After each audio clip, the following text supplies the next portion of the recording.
रहीम अस्सलाम वालेकुम स्टूडेंट्स, कैसे हैं सब लोग। उम्मीद करता हूँ सब लोग खैरियत से होंगे। Welcome to Falcon academy. जैसा कि आपको पता है कि हम EDU 401 के कोर्स शुरू किए हुए हैं। इस सिलसिले में आज हम पढ़ेंगे लेसन नंबर 30 पॉपुलेशन स्टडीज़ के पॉपुलेशन स्टडीज़ क्या होती हैं। आबादी के बारे में स्टडीज़ को हम पॉपुलेशन स्टडीज़ कहते हैं। तो चलते हैं टॉपिक नंबर 141 की तरफ। Population studies. What are the population studies? Population education is not an attempt to develop a new discipline. कि पॉपुलेशन एजुकेशन जो है ये एक कोशिश नहीं है कि हम इसको एक नया डिसिप्लिन बनाने की कोशिश नहीं कर रहे, बल्कि although demography and folk demography form the core of knowledge needed for population education. हत्ता कि जो डेमोग्राफी है, डेमोग्राफी को क्या होती है, the study of population is called demography. कि जो डेमोग्राफिक नॉलेज है या जो फोक डेमोग्राफी की जो फील्ड्स हैं वो उनके पास एक सफिशिएंट नॉलेज मौजूद है पॉपुलेशन एजुकेशन के बारे में। इसलिए हमें पॉपुलेशन एजुकेशन को एक अलहदा से डिसिप्लिन बनाने की ज़रूरत नहीं है। दे डू नॉट लेकिन जो डेमोग्राफिक फील्ड है या जो फोक डेमोग्राफी है उसमें कुछ फील्ड्स जो हैं पॉपुलेशन स्टडीज़ की उनको कवर नहीं किया गया, जिसकी वजह से हमें पॉपुलेशन स्टडीज़ की ज़रूरत पड़ती है। उसके अलावा भी they do not cover the whole range of issue, क्योंकि जितने भी डेमोग्राफिक इश्यूज़ हैं या जो पॉपुलेशन के इश्यूज़ हैं वो जो डेमोग्राफी है, जो फोक डेमोग्राफी है, उनको वो पूरी तरह कवर नहीं करती। हत्ता कि उनके अंदर पॉपुलेशन एजुकेशन का बहुत ज़्यादा मवाद मौजूद है, लेकिन वो फिर भी कुछ इश्यूज़ ऐसे हैं जो कि उनमें इन्वॉल्व नहीं हैं। इसलिए हमें पॉपुलेशन स्टडीज़ की ज़रूरत पड़ती है। Facts, theories and concepts from a broad spectrum of academic discipline and professional fields are needed to help individuals and societies fully understand population interaction and thus the effect of population factors on the quality of their individual and collective lives। के जो facts होते हैं, जो theories होती हैं, जो concepts होते हैं, वो किसी भी एकेडमिक डिसिप्लिन को की बेस होते हैं। उनकी वजह से एकेडमिक डिसिप्लिन या जो प्रोफेशनल फील्ड्स होती हैं उनको ज़रूरियात होती हैं कि उनकी ज़रूरत होती है कि वो इंडिविजुअल की या सोसाइटीज़ की जो पॉपुलेशन इंटरेक्शन है आपस में, उनकी जो प्रॉब्लम्स हैं उनको सॉल्व करने में मदद देते हैं। और उनके जो effects of population factors on the quality of the, और जो पॉपुलेशन फैक्टर्स होते हैं उनके जो असरात होते हैं किसी इंडिविजुअल की या कलेक्टिव लोगों की लाइफ पे, उसके जो इफ़ेक्ट होते हैं उनके बारे में स्टडी करना ज़रूरी होता है। तो ये जो पॉपुलेशन स्टडी है ये इसमें मुख्तलिफ फैक्ट्स होते हैं, मुख्तलिफ थ्योरीज़ होती हैं, मुख्तलिफ कंसेप्ट्स होते हैं, जो कि सारे मिलकर एक एकेडमिक डिसिप्लिन और लोगों की प्रोफेशनल लाइव्स पे और जो सोसाइटीज़ होती हैं उन पे अपना असरअंदाज होते हैं। और उनको जो लोगों का आपस में इंटरेक्शन होता है, जो इंडिविजुअल लाइफ होती है उसकी क्वालिटी को बेहतर बनाने के लिए या सोसाइटीज़ की जो लाइफ है उनको बेहतर बनाने के लिए जो उनको प्रॉब्लम्स दरपेश होते हैं, मसाइल दरपेश होते हैं, तो उनका ये हल करते हैं। तो ये इसलिए जो पॉपुलेशन स्टडीज़ है ये ज़रूरी है। The sum of this knowledge is refer to as population studies.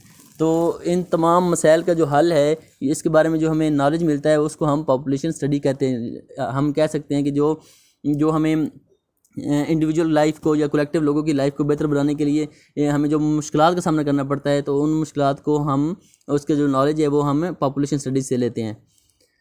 These studies raise a number of issues. इस स्टडीज़ की वजह से ये स्टडी में जो मुख्तलिफ इशूज़ को हाईलाइट किया गया है। Since the potential sources of information are vast and since culture and ideological among the other things will play a large role in determining what is most relevant to the need of any particular group, there is no agreement on what should or should not be included।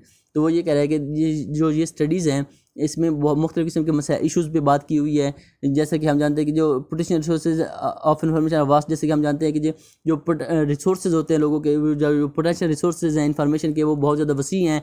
और जो since culture and ideology, जैसा कि culture और ideology वसी है among other things, और जो मुख्तलिफ दूसरी चीज़ें हैं will play a large role. और ये जो सारी चीज़ें हैं, कल्चर हो गया, आइडियालॉजी हो गई, या ये सोर्स ऑफ इंफॉर्मेशन हो गया, ये इनका बहुत बड़ा रोल है डिटरमाइन करने में कि कौन सी ज़रूरियात हैं किसी भी ग्रुप की वो ज़्यादा रेलिवेंट हैं और कौन सी कम रेलिवेंट हैं। आया कि इसमें कोई एग्रीमेंट नहीं हो सका कि कौन से इश्यूज़ इसमें इंक्लूडेड होने चाहिए या कौन से इंक्लूडेड नहीं होने चाहिए। तो ये थोड़ा सा इसमें प्रॉब्लम है, लेकिन इसमें मोस्टली इश्यूज़ को इसने सॉल्व किया हुआ है जो पॉपुलेशन स्टडीज़ है। लेकिन कुछ इसमें अभी भी अनसॉल्व्ड फैक्टर्स हैं। Various factors and assumption acts as filter, कि जो मुख्तलिफ फैक्टर्स और जो असम्पशन होती हैं वो फ़िल्टर के तौर पर काम करते हैं। किस चीज़ में? In determining the priority given to the area of the knowledge, के जो मुख्तलिफ फैक्टर्स और जो अजम्पशन होती हैं वो एज ए फ़िल्टर के तौर पर काम करते हैं कि हम उनकी मदद से हम डिटरमाइन करते हैं कि कौन सी जो सब्जेक्ट ऑफ फील्ड है उसको हमने इंपॉर्टेंस देनी है या उसको हमने प्रायोरिटी देनी है, कौन से फ्रेमवर्क को, and the framework use to organise the knowledge selected for inclusion, और हम किस तरह उस नॉलेज को लोगों तक ऑर्गेनाइज तरीके से पहुंचा सकते हैं, हमें फ्रेमवर्क बनाने में मदद देती हैं वेरियस फैक्टर्स और अजम्पशन जो हैं उससे हम देखते हैं कि कौन से जो नॉलेज है, फील्ड ऑफ नॉलेज है, उसको ज़्यादा इंपॉर्टेंस देनी चाहिए। तो ये है जी। आगे है जी टॉपिक नंबर 142, मैथोडोलॉजिकल इश्यूज़ क्या होते हैं। Methodological issues the emphasises on relevance, decision making and future orientation raises question concerning the method to be use in population education activities. कह रहा है कि रेलेवेंस के ऊपर एम्फसाइजेज ने, डिसीजन मेकिंग पावर ने और फ्यूचर ओरिएंटेशन के फ्यूचर के बारे में सोच ने ये इन क्वेश्चन को रेज़ किया है कि हम पॉपुलेशन एजुकेशन की जो एक्टिविटीज़ हैं उनको हम इम्प्लीमेंट करवाने के लिए कौन सा मेथड यूज़ करेंगे, क्योंकि मेथड बहुत ज़्यादा इंपॉर्टेंट होता है कोई भी गोल अचीव करने के लिए। इसी तरह हम ये सोच रहे हैं कि जो पॉपुलेशन एजुकेशन की जो एक्टिविटीज़ हैं उनको हम इम्प्लीमेंट करवाने के लिए या उनको हम फॉलो करने के लिए कौन सा मेथड यूज़ करेंगे। और certain method particularly suited to population education के और हम ये सोचेंगे कि कौन कौन से जो मेथड्स हैं वो ज़्यादा सूट करते हैं पॉपुलेशन एजुकेशन को। Intuitively it might be suggested that methods which emphasize learner participation and practice of various skills would achieve the result desired by the population educator। फिर हमें देखने में आया है कि ऐसे प्रोग्राम्स को हम, ऐसे मेथड्स को हम इम्प्लीमेंट करवाएं पॉपुलेशन की स्टडी करने के लिए या पॉपुलेशन एजुकेशन के लिए जिसमें लर्नर्स की जो पार्टिसिपेशन हो वो ज़रूरी हो और लर्नर्स की जो स्किल्स हैं उनको हम यूटिलाइज़ कर सकें और लर्नर्स पार्टिसिपेशन जिन मेथड्स में ज़रूरी हो वो मेथड्स हम अपनाएं पॉपुलेशन एजुकेशन की एक्टिविटीज़ के लिए। तो ये मैथडोलॉजिकल इश्यूज़ में ये सारी चीज़ें आती हैं कि भाई हमें कौन सा मेथड इस्तेमाल करना चाहिए। तो वो ये कह रहा है कि जो एजुकेटर्स होते हैं या पॉपुलेशन एजुकेटर्स जो होते हैं उनकी वो ये ख्वाहिश होती है कि वो ऐसे मेथड्स को इम्प्लीमेंट करवाएं जिसमें जो आपके होते हैं पार्टिसिपेशन हो, लर्नर्स की पार्टिसिपेशन जिसमें ज़रूरी हो, ऐसे प्रोग्राम्स को, ऐसे मेथड्स को हमें इम्प्लीमेंट करवाना चाहिए। क्योंकि बेसिकली तो लर्नर्स की नीड्स को मद्देनज़र रखते हुए आपने कोई भी प्रोग्राम इम्प्लीमेंट करवाना होता है, तो इसलिए ज़रूरी है कि आप ऐसे मेथड का इंतखाब करें जिसमें लर्नर्स पार्टिसिपेशन मैक्सिमम लेवल पे आपकी मौजूद हो। तो आगे चलते हैं जी। Methodological issues also concern effectiveness of different ways of adding population education to the school curriculum. कि जो मैथडोलॉजिकल इश्यूज़ होते हैं उनका कंसर्न ये होता है कि वो किस तरीके से इफ़ेक्टिवनेस के साथ वो जो पॉपुलेशन एजुकेशन है उसको स्कूल के निसाब में शामिल करवा सकें। जो मैथडोलॉजिकल इश्यूज़ है उनका ये मेन कंसर्न होता है कि उनका मकसद होता है कि वो इफ़ेक्टिव तरीके के साथ जो पॉपुलेशन एजुकेशन है उसको स्कूल के निसाब में ऐड करवाएं, whether it should be integrated with other materials or given separate courses. ये आगे उनकी चॉइस है कि वो उसको एक अलग मज़मून के तौर पर पढ़ाना चाहें बच्चों को, या जो उनके ऑलरेडी निसाब चल रहा है उसी किसी सब्जेक्ट में साथ में शामिल कर दें। तो ये उनका मतलब मकसद ये है कि इंक्लूड होनी चाहिए, चाहे सेपरेट हो चाहे उनके किसी मजमून में शामिल कर दें। And the way it is related to out of school programme, और इसके साथ साथ जो आउट ऑफ स्कूल प्रोग्राम्स होते हैं उनका भी हिस्सा बनाना ज़रूरी होता है। तो ये सारे मैथडोलॉजिकल इश्यूज़ होते हैं कि आपने जो आपके पॉपुलेशन एजुकेशन के जो आपके वेज हैं उनको आपने स्कूल के निसाब में, ये जो आउट ऑफ स्कूल आपके प्रोग्राम चलते हैं उनका आपने इनको हिस्सा बनाना होता है। तो आगे चलते हैं टॉपिक नंबर 143 है जी पॉपुलेशन एजुकेशन और अदर एजुकेशन। कि जो पॉपुलेशन एजुकेशन है उसका दूसरी एजुकेशन की फील्ड के साथ क्या ताल्लुक है, आपने इसको देखना है। A number of other education activities share some of the content associated with population education. कि जो मुख्तलिफ दूसरी फील्ड्स हैं एजुकेशन की एक्टिविटीज़ हैं उनमें भी कुछ जो पॉपुलेशन एजुकेशन के रिलेटेड कुछ कंटेंट मौजूद होता है, अवेलेबल होता है। The greatest confusion that arises concern population education relation to sex education. कि सबसे बड़ी जो कन्फ्यूजन ये पाई जाती है कि जो पॉपुलेशन एजुकेशन है उसका तल्लुक सेक्स एजुकेशन के साथ है। तो ये एक मिसकंसेप्शन है। Family life education, environmental education and development education, ये एक बड़ी कन्फ्यूजन है कि हम समझते हैं कि जो पॉपुलेशन एजुकेशन है उसका तल्लुक सेक्स एजुकेशन के साथ है या फैमिली लाइफ एजुकेशन के साथ है या एनवायरमेंटल एजुकेशन या डेवलपमेंट एजुकेशन के साथ है। इन एजुकेशन के साथ इसका कोई इतना ज़्यादा अमल दखल नहीं है, ये एक अलग से फील्ड है। तो हमें ये कन्फ्यूजन पाई जाती है कि जो पॉपुलेशन एजुकेशन है इनका इन मज़ामीन के साथ तल्लुक है। Differences in goal and objective give population education as separate identity at the present age of its development. इसके बावजूद हमें देख लीजिए कि इसके अपने मुख्तलिफ गोल्स हैं, इसके अपने ऑब्जेक्टिव्स हैं, और ये आजकल के दौर में इसकी अपनी एक ख़ास पहचान है।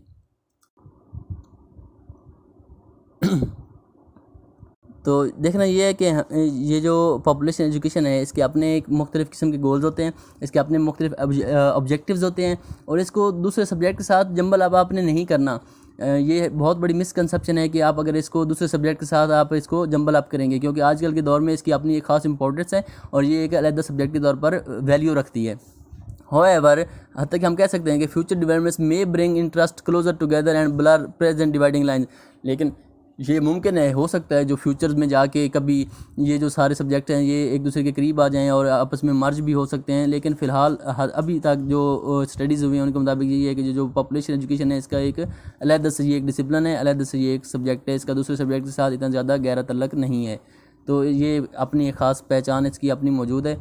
तो हो सकता है कि फ्यूचर में ये एक दूसरे के क्लोज़ हो जाएं और जो डिवाइडिंग लाइंस हैं वो ब्लर हो जाएं। तो आपने ये कंसेप्ट याद रखना है कि जो पॉपुलेशन एजुकेशन है वो एक अलग फील्ड है, उसका अपना एक अलग स्कोप है, उसका अपना एक सब्जेक्ट है, और दूसरी जो एजुकेशन की फील्ड हैं उनके साथ आपने इसको जंबल अप नहीं करना।